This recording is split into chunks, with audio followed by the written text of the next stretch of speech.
से उस दिन आप एक काम करना, लेके जाना जब माननीय मुख्यमंत्री जी के यहाँ कार्यक्रम होगा ना, और मौका मिल गया तो इसको उस दिन दे देना। फिर तो मुख्यमंत्री जी के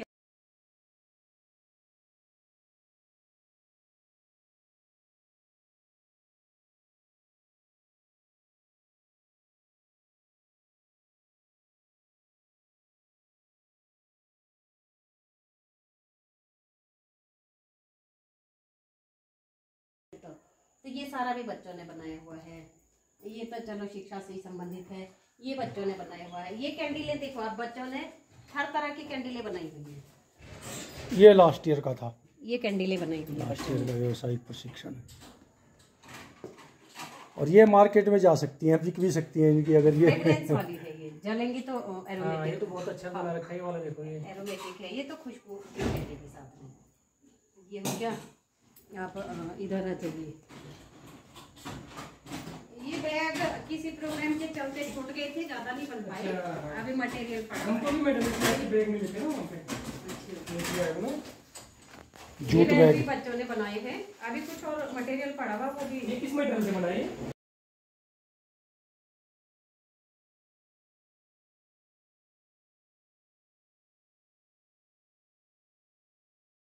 लड़कियां आपको जल्दी भी मिल जाएंगे। एक और चीज, बाजार में चाइनीज आती हैं तो वो खराब होगी, वापस ठीक नहीं होगी। ये खराब हो गई, हमारी लड़कियां वापस ठीक नहीं करती हैं।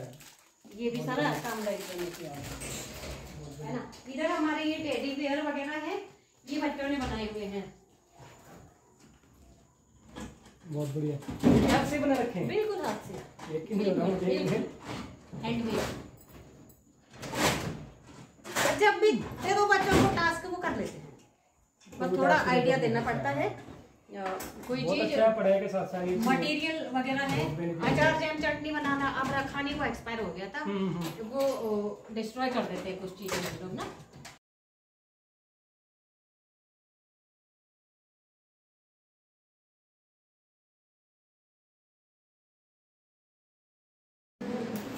इंट्रोडक्शन दूंगा ना पहले। तो प्यारे बच्चों, आप सबको बताते हुए मुझे खुशी हो रही है कि आज हमारे बीच में श्री सुनील रावत जी हैं, जो कि भारत सरकार के नीति आयोग आप लोग समझते होंगे, आपने सामान्य ज्ञान में सुना होगा। पुराने ज़माने में एक हमारा योजना आयोग होता था, और अब उसको NITI Aayog, national institution for transforming India करके उसको बनाया गया है। और वो हमारे देश के बहुत सारे फील्ड में काम करते हैं, और हमारे से कंसर्न उनका ये है कि जो ये मोरी ब्लॉक है, ये एस्पायरेशनल ब्लॉक, यानी कि अगर साधारण शब्दों में, आम भाषा में हम कहें तो शैक्षिक रूप से पिछड़े हुए ब्लॉक की श्रेणी में पहले से भी था। उनको पहले हमारे पुराने टाइम में EBB बोला करते थे, एजुकेशनली बैकवर्ड ब्लॉक। और एजुकेशनली बैकवर्ड ब्लॉक में किस वजह से आया, कोई सर्वे हुए होंगे, उन्होंने देखा कि यहाँ पे जो हमारी बालिका साक्षरता की दर है, वुमेन लिटरेसी, गर्ल्स एजुकेशन, उसमें हम पीछे हैं। तो उसी के लिए ये कस्तूरबा गांधी बालिका छात्रावास स्थापित किए गए थे। मैंने बताया था सर को, जिनमें ड्रॉप आउट गर्ल्स को हम एडमिशन देते हैं क्लास 6 में।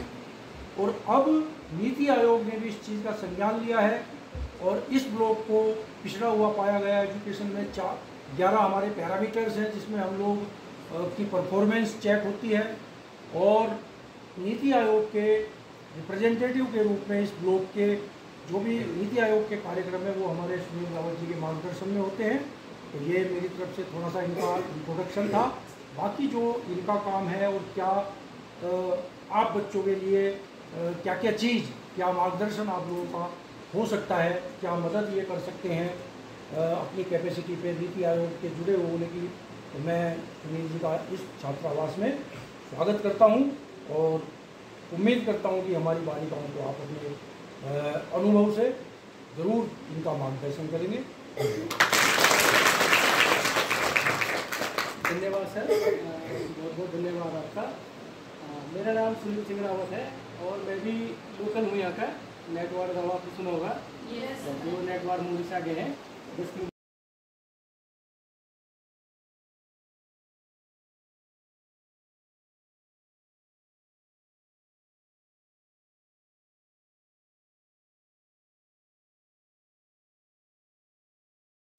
एशियन ग्रुप से देहरादून DBS PG कॉलेज से किया है और उसके बाद मास्टर्स ऑफ कंप्यूटर एप्लीकेशन किया है।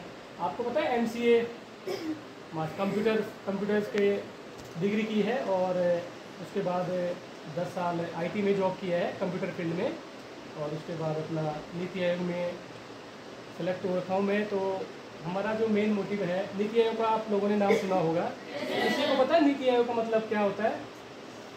एनीवन?